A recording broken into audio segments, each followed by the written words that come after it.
Joining us this afternoon, driver of the number 17 Fastenal Ford Mustang Dark Horse for RFK Racing is Chris Buescher, off a runner-up finish last week at Phoenix Raceway. Headed to Bristol Motor Speedway, where he has one victory. You have a sword. I think at one point the sword was in your back of your truck. Do we have a more formal place for your sword now? Where is that hanging out these days? No, it's even worse. It's in the garage or the shop, sitting on a table, just piled up with all kinds of junk. Yeah, it's shameful at the moment. Well, I'm sure a proper trophy case is just, a short Close, time away. close. We've been building a shop for about 2 years now, so I can see the light at the end of the tunnel. So yeah, hopefully soon be able to start doing some of these from in there and be able to say, oh, it's right there. Yeah. There you go. Sounds good. We got lots of questions here for you, Chris. Appreciate you taking the time. So let's kick it off with Rob. Why don't you get us started? Rob Tiongson. Thank you, Dan. And thank you for joining us today, Chris. Couple of questions for you. What is it with Bristol, especially since you joined RFK Racing, that seems to suit your driving style? And what are your overall thoughts about the Ford Mustang Dark Horse after these first 4 or 5 races? Yeah, Bristol has been my favorite racetrack for a really long period of time. I've absolutely loved it there from the first time I was able to go. I've always run really well there. Just had it click pretty early on, and um, I still, even though got that sword at home right now and got a Bristol win, won a Bristol night race, which is, been the one race on the top of my list that I care for just a little more than anywhere else. But I still go back to 2015 and having a fuel stumble on a green white checker finish and giving one away. So I still have those memories of the ones that did slip through, but from that one, I think it's just motivated me ever since to try and get that Bristol win. It's just a fun track, honestly. I've loved where the surface has gone. I've loved to see the bottom and top have equal opportunities to make speed and make passes. Um, I think that the top is probably a little bit more dominant in its most natural state, but some of the stuff that they've done with the PJ1 or I guess resin this weekend seems to have helped the bottom just have that little bit of grip when needed to be able to make some passes. So to me, it is the most fun track we go to. I feel like it gives us options. May not be very wide to start, but it always finds its way to move around and be able to make some 2, 3 wide moves throughout the race and put on a good show. And I just have really enjoyed that. Sounds good. And what are your thoughts about the Ford Mustang Dark Horse? Yeah, I think I'm probably the worst one to ask right now. When you look at our results on the year, we've one thing I will say is we've had a lot of speed every single place we've gone. We've been able to lead laps at the first 3 races. We've been able to runner up last week was huge for us. Our long run speed was fantastic. So certainly feel like we are heading in the right direction. I've got some stuff to dial in still. I think that it's worth noting for us is last weekend we were able to run or finish very strong with both our race cars and get back here and feel like we still have a ton of work to do to balance out for this new Mustang and to figure out how to optimize it. So I feel like we left a lot on the table, and that's a good thing when you run as good as you do. To say that there was a lot more out there. That puts us in a good spot heading back. Sounds great. Well, thanks so much, Chris. Best of luck this weekend. Thank you. Thank you, Rob. Let's go over to Roy. Roy Akers, welcome to the call. Question for Chris. Yeah, I have a couple real quick ones. First off, Chris, sorry about the video. I can't get through the screen share. But first off, what is the one thing the program has gotten so much better from last year to this year for you and for Brad? What is there one thing that you can say that's keeping you guys from getting to that next level? I mean, you've come so far, but what's that one thing you think you're missing? And if you get there, both cars are going to be great. Yeah. First of all, you don't ever have to apologize to me for technology not working. It's probably my fault. I am quite cursed when it comes to electronics, so my bad. with that, um, our second half of last season was very strong, very, very good. Obviously, we were able to win a handful of races there, but we were very good most everywhere we went. Um, just a Homestead snuck in there on us, but we took that and really said that if we can fire off this season where we left off, uh, then it will basically we'll be able to have the talks that we're having right now. That we have had a chance to win races everywhere we've been.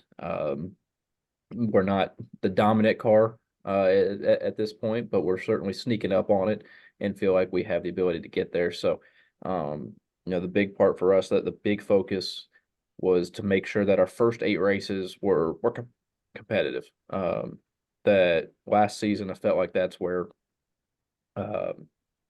we missed it. It's where I felt like we got behind, and it took us way too far in the season to find what that was. So, I guess to answer your question, uh, I don't know that I have the one thing that gets us there, that takes us over that edge, but we're certainly way closer to start this season than we were last go around. And I think that puts us in a position where, yeah, we are looking for one small step up versus at this time last year trying to figure out how we're going to climb that flight of stairs. And that's exactly what we were trying to do. So I don't have the answer beyond right now, but I'm surely proud of what we've been able to do through the off season.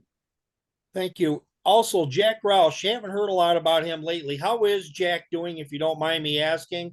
Always like seeing him. I did a 4-part series with him a few years ago at the museum down there in Livonia, and just love seeing the guy. I'm sure you do too. Yeah, that's I'm not sure you got all the good stories up there. Um, Jack's doing good. He's not coming to as many races now, but he's still down here at the shop during the week. He's still in all of our meetings that we do post and pre-race for weekend prior and heading up. So we'll be talking with him here in a little over an hour when we sign up to start talking about Bristol. So still very active and involved in knowing what's going to the racetrack, what we think, what our plans are, and the reminders from his experiences through the years. So usually we get just a little tidbit or a little story about where we're heading into, and something that has stuck in his mind through the years. So um, I guess big thing is don't lift at the white flag at Bristol. I'm sure that'll come up. Don't tell him I said anything, but I think that he's doing great, and it's still good to see him around the shop and really focused in on our meetings. And I promise you, as soon as I mess something up on the weekend, I won't even be out of a fire suit yet, and I've got a missed call from Jack, so he's staying in the loop. Thank you. I guess make a reference to the cat in the hat on Fox this weekend. I'm sure he'll love that. Thank you. There you go. All right, Roy, thank you. Let's go to Trey Downey, MRN. Hey, Trey. Hey, Chris, want to look ahead to the next couple weeks. Coda, I know it's a bit more of a drive from where Prosper is than Texas Motor Speedway, but is there any extra pressure to get a win when you go back to racing in your home state? Yeah, always a little bit.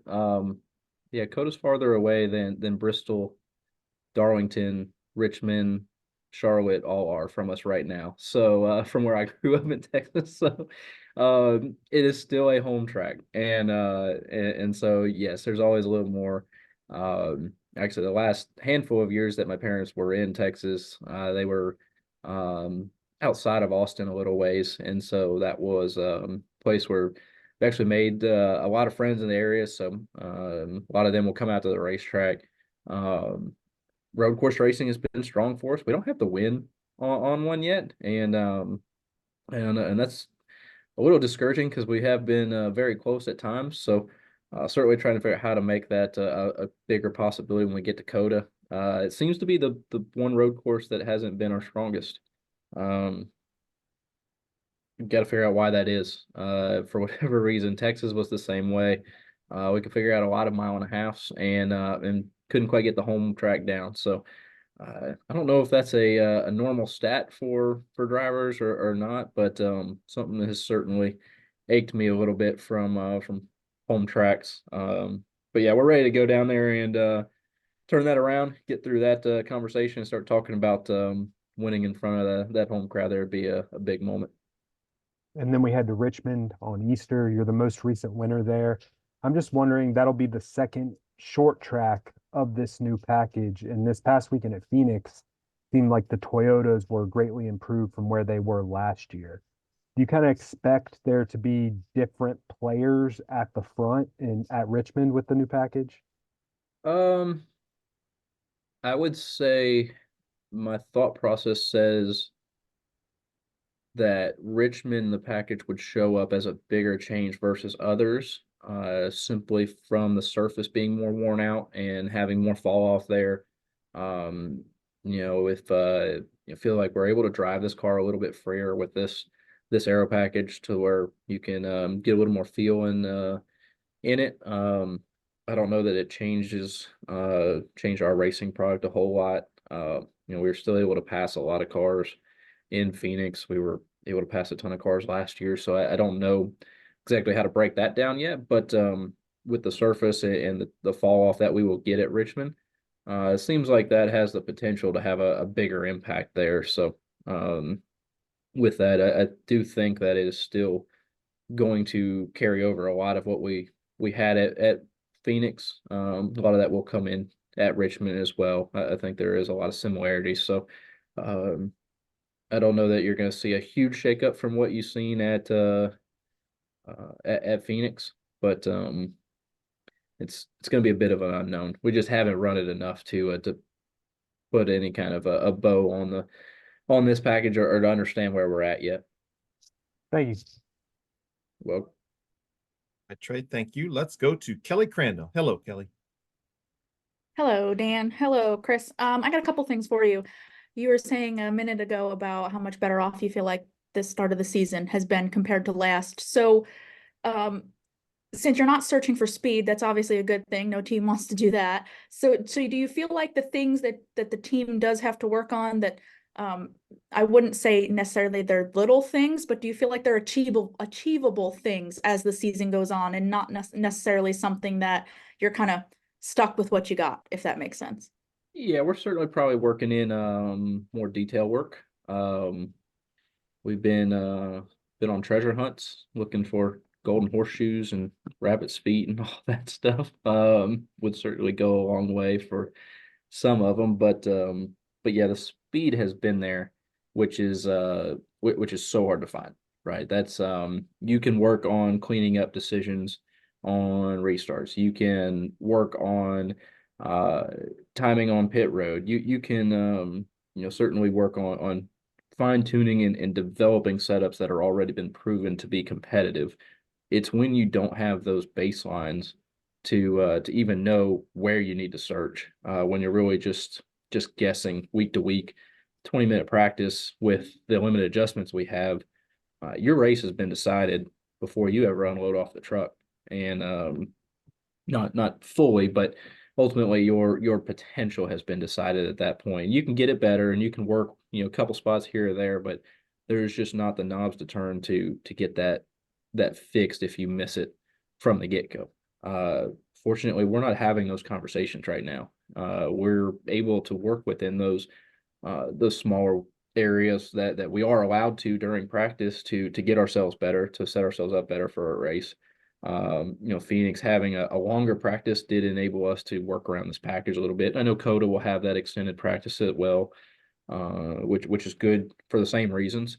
But yeah, I mean it's a big difference for us to not be searching right now.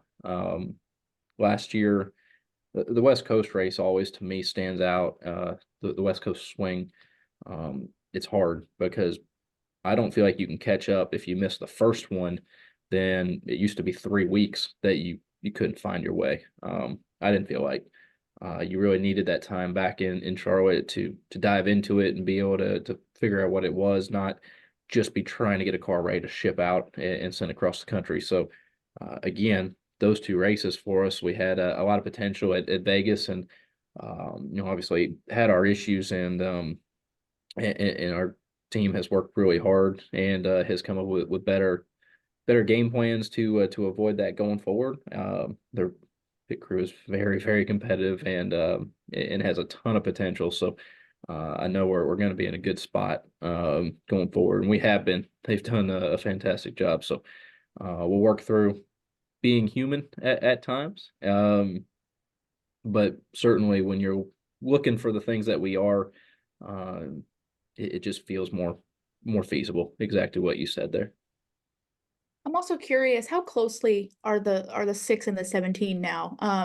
I think when we looked at last year, obviously you guys won 3 races, but it seemed like there were times where the 17 maybe was a little bit ahead of where the 6 was. When you guys then have a performance like you have at Phoenix, where you're both top 5, I mean, does that show that the two teams, that you both are much maybe closer together with performance or setup and just kind of more even, if that makes sense? In ways, yes. I will say I'm sitting here talking about the beginning of our season, being very happy when we've had, 3 crashes out of 4 races, right?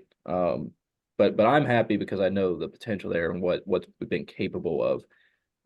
What I would say to add to that and to answer your question is if you look at last year, strictly the races that we won, and even the Bristol race we won, the 6, it was leading at the time when they blew their tire. Richmond, we were battling the 6 for the lead there at the end, and it came down to a good clean execution on pit road to get track position, and we were able to get clean air and run away. I mean, we were fighting each other for that win, essentially. Michigan, at the end of that race, leading, I did not have the fast laps of that race. The 6 was coming very competitively there at the end on a little different strategy and kind of covering our ground to if we had a different outcome or a different scenario there, another caution, certainly was going to be thinking about having a race the 6 car there. And then a Daytona 1 too. It just, like I said, strictly looking at those 4 because they're the most glaringly obvious to me. We've both been very competitive. You got to have the results for everybody else to say the same thing. But certainly as we've gotten this year fired off, we've both been in very similar scenarios to where we're both very competitive at the racetrack, that we both feel like we have potential to win races a lot earlier in the season than we were last year. And I don't know, as far as setups, driving styles, if that's really gotten any closer, as much as we've really just honed in on what works for each of us. Thank you. Welcome. All right, let's go from Kelly to Dustin Long. Hey, Dustin. Hey, Dan. Thanks. Hey, Chris, can you give me a sense of, especially since you had the good run at Phoenix last fall and the good finish here again. We heard about, in a sense, how different the cars or things were. I know you're trying to do a lot of the same things and trying to get the grip and the balance and everything else, but how different was what you had to do to get that, top 5 finish in the fall versus what you had to do to get your top 5 finish once you got the track position on Sunday? Yeah, it's a good question. We've dove into it a little bit. I would say we had more potential in our car overall last year. Towards the tail of the year, we had a little better understanding of the package. I would say we unloaded closer. We raced a little closer. We went to the test. New aero package being thrown at us the whole time. Tires. It was a lot left the test. Not real happy with our performance there. And then as we got back and were able to understand the package, we got it more optimized and figured out. Went back to Phoenix, and with the exception of just being overall tighter for us personally, there was very little change from the feel of last fall. I would say if you want to say the middle would have been the fall race last year, that when we went to the test, we were 3 numbers this way, and we came back for the race and we were only 1 number the other way. We were much closer to the end of last year than we were to the test.